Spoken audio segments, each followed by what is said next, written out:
Sa video na to, i-share ko ang top 3 reasons kung bakit pinili ng actual owners ang Suzuki Access 125.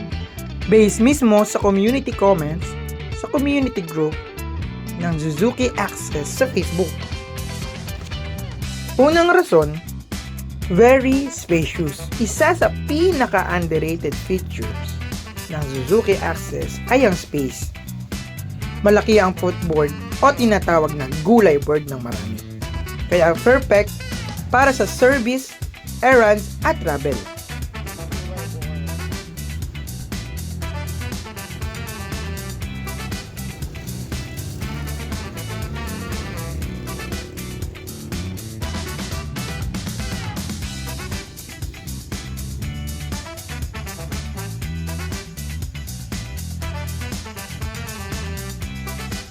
Pangalawang rason, classic and unique design. Marami ang nagsasabi na classic ang itsura niya. Hindi siya flashy, hindi rin common. Unique design, may sariling dating.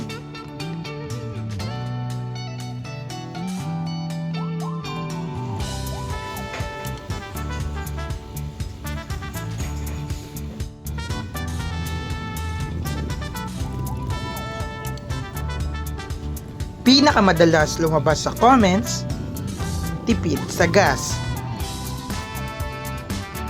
Ito yung scooter na pang daily, pang trabaho, at pang hanap buhay. Hindi ka bibigatan sa gasto sa gasolina. Bakit?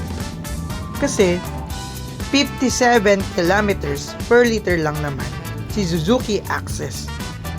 Tara, samahan nyo ako para makita nyo kung gaano ka-smooth ang pagdadrive gamit ang Suzuki Access 125. Magwa 1 month na sa akin si Suzuki Access 125. So, meron na siyang odometer ng 700 plus kilometers. Pero alam nyo ba na tatlong papultang pa lang ako dito kay Suzuki Access.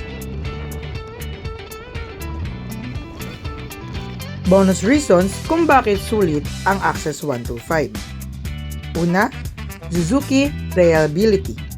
Kilala ang makina. Madaling humanap ng parts, smooth at city-friendly, may kickstart. Handa kahit low battery.